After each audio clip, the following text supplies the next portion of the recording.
Next अब हमने mean find out करना है। मीन को हम इंडिकेट करते हैं म्यू से, और इसके लिए हमारे पास हमें फाइंड क्या करना पड़ता है, accepted value of x find out करना पड़ती है। तो इसके लिए हमने सबसे पहले क्या किया, जो हमारे पास गिवन फंक्शन है उसकी रिस्पेक्ट से हमने क्या करना है, एक्सेप्टेड वैल्यू ऑफ एक्स का फार्मूला हमारे पास क्या होता है, x into given function. Given function हमारे पास क्या है, ये हमारे पास गिवन फंक्शन है के की वैल्यू हमारे पास 6 आ गया, तो हमने 6 पुट कर दिया, और साथ हमारे पास फंक्शन क्या है, x square minus x D of x, और इसकी लिमिट्स हमारे पास क्या है 0 to 1। इसी तरह हमने क्या किया, 6x को सब अंदर हमने 6 हमारे पास कॉन्स्टेंट था, इसको बाहर निकालिए, एक्स को सबके साथ मल्टीप्लाई किया, एक्स को एक्स के साथ मल्टीप्लाई किया तो एक्स स्क्वायर आ गया, एक्स को एक्स स्क्वायर के साथ मल्टीप्लाई किया तो एक्स क्यूब आ गया, और सारा डी ऑफ एक्स आ गया। अब हमने क्या किया, इस दोनों फंक्शन को with respect to x integrate करके लिमिट्स अप्लाई करवा दी, तो यहाँ से हमारे पास मीन का वैल्यू क्या आ गई, 1/2 आ गई। इसी तरह हमने नेक्स्ट मीडियन फाइंड आउट करना है, तो मीडियन फाइंड आउट करने के लिए हमारे पास मीडियन का हमने फार्मूला पढ़ा था, वो हमारे पास क्या है, -∞ टू a और integral -∞ to a f of x D of x हमारे पास किसके बराबर होता है, 1/2 के बराबर होता है। तो इसी तरह हमने क्या किया, अपनी लिमिट लोअर लिमिट देखी, वो हमारे पास क्या है 0, अपर लिमिट हमारे पास a है तो वो a रख ली। पूरा फंक्शन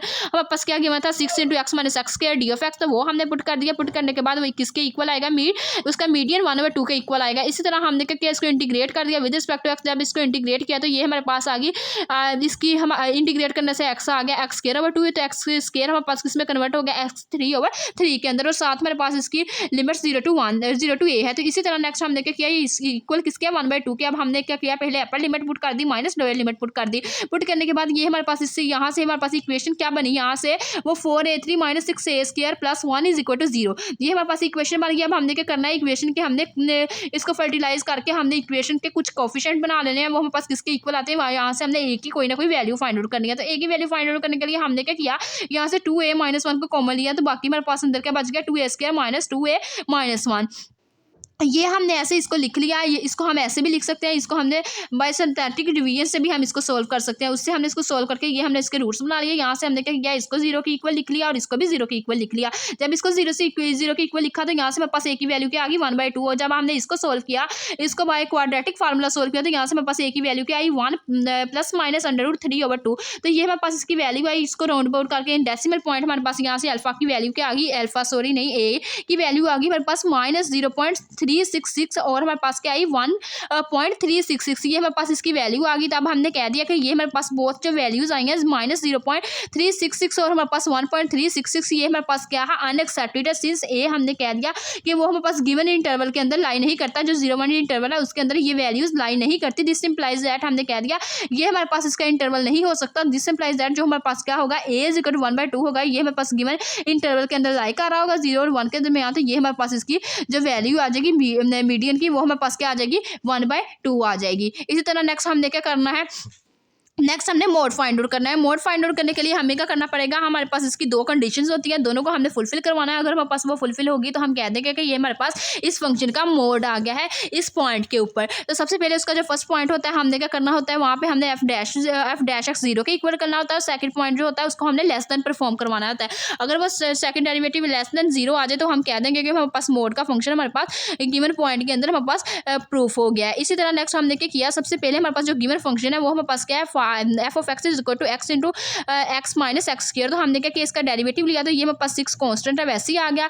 x का डेरिवेटिव लिया तो 1 आ गया, माइनस वैसे ही आ गया। x² का डेरिवेटिव लिया तो 2x आ गया।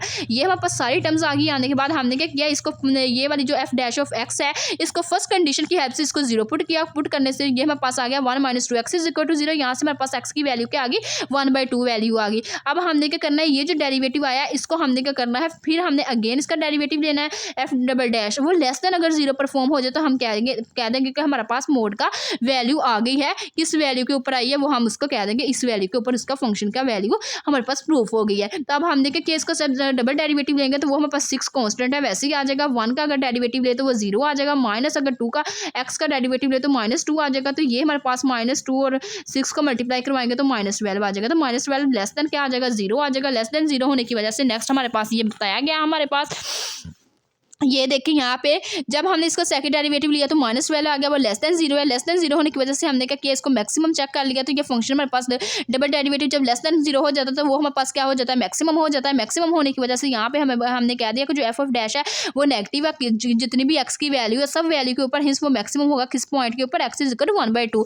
x हमने 1/2 कौन सा पॉइंट लिया, ये वाला हमारे पास जो पॉइंट आया x = 1/2। जब हमने इसको फर्स्ट डेरिवेटिव को 0 पुट किया, वहाँ से हमारे पास जो पॉइंट हमारे पास आया वो x = 1/2 था। तो हमने कह दिया है, 1/2 पे हमारे पास फंक्शन मैक्सिमम है, एक्स की ऑल वैल्यू हमारे पास नेगेटिव है, तो सो हमने कह दिया जो हमारे पास मोड आया वहाँ पे हमारे पास मोड की वैल्यू क्या होगी, एक्स इज इक्वल टू 1/2 हमारे पास उसकी वहाँ पे मोड की वैल्यू हो जाएगी। उसके बाद हिंस हमने कह दिया मोड इज इक्वल टू 1/2। अब हमने क्या करना है, हार्मोनिक फंक्शन फाइंड आउट करना है। हार्मोनिक फंक्शन फाइंड आउट करने के लिए हमें पता है इसका फार्मूला क्या होता है, 1/h इंटू हमारे पास जो लिमिट्स गिवन होती है माइनस इन्फिनिटी टू इन्फिनिटी, हमारे पास क्या है 0 to 1 हमारे पास लिमिट्स गिवन है एक्स की, इसी तरह 1/x और हमारे पास जो फंक्शन गिवन है वो हमारे पास क्या है 6 इंटू एक्स माइनस एक्स का स्क्वायर डी ऑफ एक्स है। अब हमने क्या करना है 1/1 हमने 6 हमारे पास क्या है कॉन्स्टेंट है, हमने बाहर निकाल दिया, एक्स के साथ सबको डिवाइड करवा दिया, एक्स एक्स से डिवाइड होकर 1 बच गया, इसको इसी तरह हमने एक्स स्क्वायर को डिवाइड करवाया एक्स के ऊपर, तो वो एक्स रह गया। अब हमने क्या किया इसकी इंटीग्रेशन कर ली विद रिस्पेक्ट टू एक्स, 1 की तो एक्स आ गया, एक्स की तो एक्स स्क्वायर ओवर 2 आ गया। अब हमने 1/1 जब इसकी लिमिट अप्लाई करवा दी, पहले upper limit minus lower limit, तो यहाँ से हमारे पास इसकी हार्मोनिक का आंसर क्या आ गया 3 आ गया। हमारे पास यहाँ पे 1/h था, तो हमने in the form of h convert करना है, तो हमने क्या किया इसका 3 का रेसिप्रोकल ले लिया, तो वो हमारे पास 1/3 बन गया, और यहाँ से हमारे पास क्या बन गया रेसिप्रोकल 1/h किस में कन्वर्ट हो गया, h में कन्वर्ट हो गया। इसी तरह अब हमने नेक्स्ट क्या फाइंड आउट करना है, इसका जो हमारे पास 4 पॉइंट था वो हमारे पास क्या था, उसमें हमारे पास हार्मोनिक मीन भी आ गया। अब हमने स्टैंडर्ड डेविएशन फाइंड आउट करनी है। स्टैंडर्ड डेविएशन फाइंड आउट करने के लिए हमें वेरिएंस की नीड होती है, तो हमें क्या करना पड़ेगा, सबसे पहले वेरिएंस फाइंड आउट करना पड़ेगा। जब वेरिएंस फाइंड आउट हो जाएगी तो हम कह देंगे कि उसका जब हम स्क्वायर रूट ले लेंगे तो वो हमारे पास क्या आ जाएगी, स्टैंडर्ड डेविएशन आ जाएगी। तो सबसे पहले हमें क्या करना पड़ेगा, यहाँ से μ2 लेना पड़ेगा। μ1 हमने मीन के लिए पिछले पेज पे हमने फाइंड आउट कर लिया था ये वाला, तो ये हमारे पास μ1 है, इसी तरह हमें μ2 लेना पड़ेगा। तो हमने क्या किया μ2 लेने के लिए हमारे पास एक्स स्क्वायर, तो इसके लिए हमारे पास एक्सेप्टिव वैल्यू एक्स स्क्वायर का फार्मूला क्या होता है, जिधर जिधर एक्स होता है वहाँ एक्स स्क्वायर लगा देते हैं, F of x D of X आ जाता है। अब हमारे पास लिमिट्स क्या गिवन है 0 to 1 गिवन है, एक्स स्क्वायर हमारे पास आ गया एक्सेप्टिव वैल्यू एक्स स्क्वायर का, फंक्शन हमारे पास क्या है 6 into x minus x square D of x, 6 हमारे पास कॉन्स्टेंट है बाहर निकाल लिया, एक्स स्क्वायर को जब एक्स से मल्टीप्लाई करवाया तो ये हमारे पास x3 बन गया, इसकी इंटीग्रेशन की तो x4/4 बन गया। इसी तरह एक्स स्क्वायर को एक्स स्क्वायर से मल्टीप्लाई करवाया तो x4 बन गया, x4 की इंटीग्रेशन की x5/5 आ गया, और इसकी हमारे पास लिमिट्स क्या है 0 to 1। इसी तरह अब हमने क्या किया, पहले upper limit minus lower limit apply करवा दी, तो यहाँ से हमारे पास क्या आ गया μ2 की वैल्यू क्या आ गई 3/10। अब हमने क्या करना है, वेरिएंस फाइंड आउट करनी है, तो वेरिएंस फाइंड आउट करने के लिए हमारे पास उसका फार्मूला क्या होता है, हमने इसको कह दिया, हम इसको μ2 कहते हैं, और इसमें हमारे पास इसका फार्मूला होता है एक्सेप्टेड वैल्यू एक्स का square minus accepted value x का होल स्क्वायर।